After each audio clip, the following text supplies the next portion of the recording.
For 20 years, I've been raising a daughter who isn't related to me by blood. Essentially, she's my stepdaughter. Blood relations don't matter. She feels like my real daughter. That's what I always believed, but I never expected things to turn out the way they did. If you're going to be like that, then I have my own thoughts too. This is the story of our unforgettable family. My name is Diane, and I'm 50 years old. I've been married to my husband, Tom, for 20 years. It's my first marriage, but it's Tom's second. When I married him, he already had a daughter named Sally. She was only 9 years old at the time. Initially, I didn't know Tom had a child.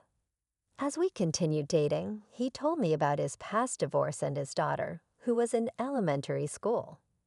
By the time he revealed this, I was already deeply drawn to him.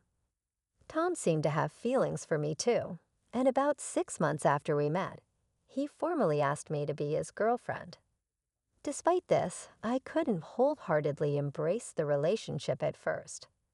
The man I loved had been divorced and had a child. Would I really be happy if we married? Such worries swirled in my head. After much contemplation, I decided to date him. Eventually, I started seeing his daughter, Sally, more often, and she began to grow attached to me. One day, during a meal, Sally muttered, "It would be nice if Diane could become my mom." I was taken aback by her words.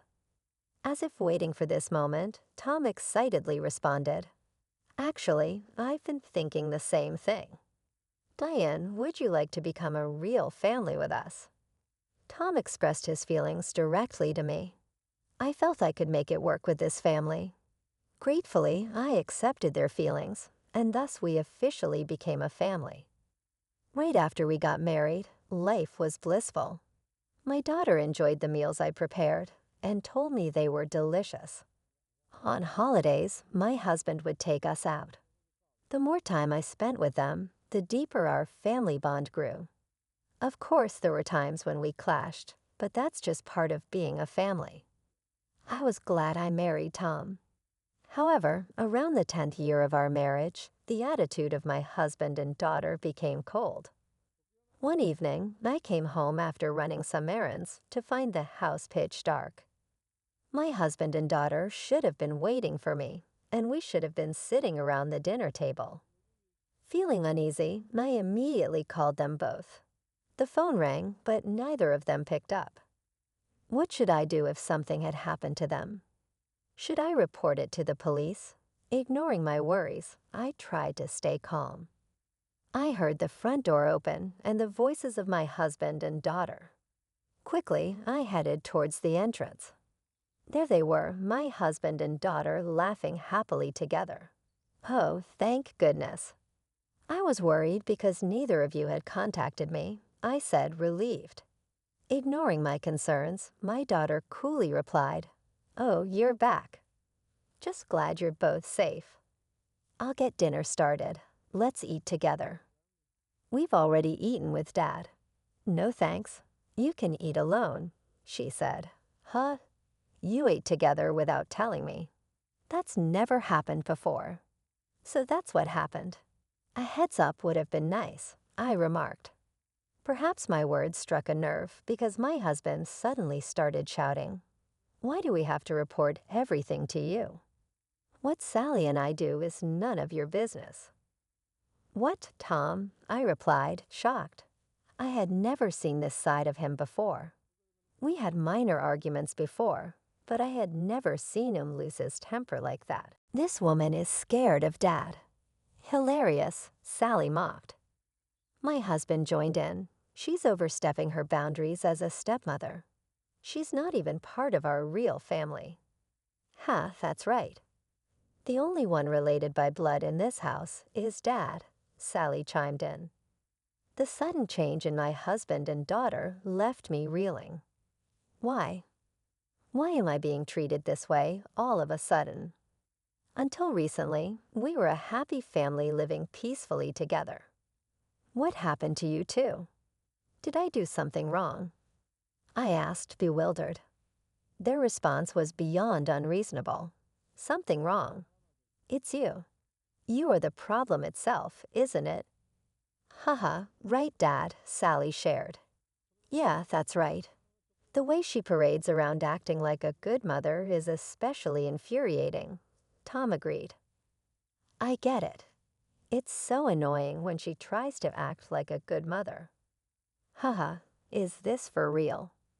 To be insulted so thoroughly by the two people I loved most. Thinking about my family, that night I lost my appetite. After taking a bath, I went straight to bed, but my husband said sleeping in the same room was uncomfortable. I ended up on the living room couch. From that day forward, my husband and daughter's attitudes worsened. They grew colder and colder by the day.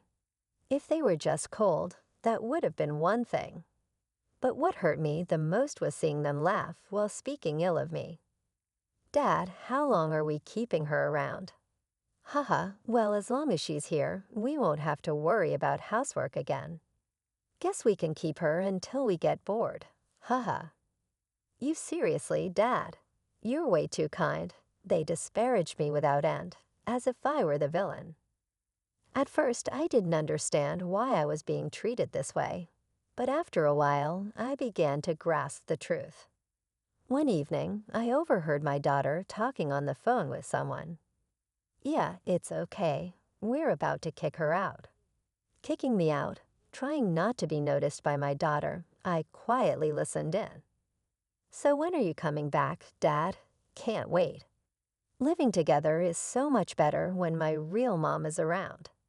It seemed the person on the phone was my husband's ex-wife, Sally's biological mother. That's when the penny dropped. My husband and daughter must have started secretly meeting with her. Their affections seemed to be leaning towards her. I realized I'd been compared to her and now felt like they branded me as the inferior one. That's why they suddenly became so cold towards me. Now that their biological mother was coming back into the picture, I guess I'll eventually have to leave. Of course, I thought about getting a divorce right away, but realistically, I've been a stay-at-home mom with all the money going to Sally's college. The little bit that comes my way is peanuts. There's no way I could get a divorce and move out right now. I considered getting a part-time job, but it would be a hassle if my husband found out. I tried some work-from-home gigs, but let's be real. It wasn't much, just a few $100. There's no way I can save up for moving. My husband and daughter's cold behavior hasn't changed. Maybe I've built up a tolerance because it doesn't get to me as much. But living with people who probably can't stand me is just like living in hell. Then one day, Sally spoke to me, which was rare. Hey, I'm getting married. Married? Sally was 29. She could get married any time. Apparently, she's marrying the heir of the company where she works as a receptionist, and he's set to take over his father's business. I didn't know about this, but I was genuinely happy that she told me about her marriage. Oh, that's wonderful. Congratulations. Thanks, haha. The wedding's in a month. Expecting a generous gift from you. I see she's after a gift, though. I had mixed emotions. She's my daughter that I've raised for 20 years. It's a big deal for me, too. I'll make a decision about the divorce after attending her wedding. I thought as I was thinking, Sally continued, Oh, and don't get it wrong. You're not invited to the wedding. What? But you just said about the gift. Are you dense? She interrupted. I meant to wire the gift that day. No way I'd invite you. Sally continued, but I'm inviting my real mother. She's making it big in the beauty salon business. She owns multiple chains nationwide and is a successful businesswoman. A businesswoman, yeah. Having her at the wedding looks good, and I'm sure she'll give a big gift. Dad wants to get back with her, I asked, stunned. Yes, seriously. What's the point of keeping a housewife? You are dumb, huh? So because his ex-wife or biological mother is successful, they want to ditch me, a housewife. I couldn't believe it. I wouldn't even be invited to my daughter's wedding. As I stood there stunned, Sally paraded me further. "Don't you dare show up at my wedding, you fake mother." My husband, watching all this calmly, added with a smug grin, "Hey, why are you surprised? It's obvious you're like a fake family member. Plus, as Sally said, I want to get back with my ex. She's doing way better." At that moment, all my pent-up anger and frustration came flooding out. Is that so? That's how it is, huh? For these past 20 years, I've tried my best to build a good family relationship. And for what? I took a deep breath and continued, "If you're going to play that game, I have my own thoughts too. All right then, I won't be coming to the wedding." I informed my daughter and husband of my decision and then headed to a certain place. A month later, on the day of my daughter's wedding, I followed their instructions, not attending the ceremony, but instead making preparations to move out. I had already informed my husband and daughter of my plans to leave on that day, and I had a signed divorce agreement for my husband. All that was left was to wait for their move. As I diligently packed my things, my daughter called at the exact moment I anticipated. "Huh, Mom, where are you right now? Get to the venue immediately." Right off the bat, my daughter was pleading for my help. "The venue? What are you talking about? Weren't you the one who told me not to come? Please just come. If you don't, the ceremony will have to be canceled," she said, panicking and sobbing on the other end of the line. Yes, this was all part of my plan. "Mom, are you listening? They're saying they'll call off the engagement if you don't show up," my desperate daughter said. I replied coolly, "Is that so? It's largely thanks to me that your boyfriend decided to marry you in the first place." "What do you mean?" she asked, her voice full of panic. With my words, my daughter was in full-blown panic mode. To my confused daughter, Sally, I revealed the truth. "You see, I've actually met your fiancé before. Or rather, he came to meet me. Apparently, he had been investigating our family." "He investigated us for what? He told you he was the heir to your company, right? Of course, he would be cautious about choosing his marriage partner.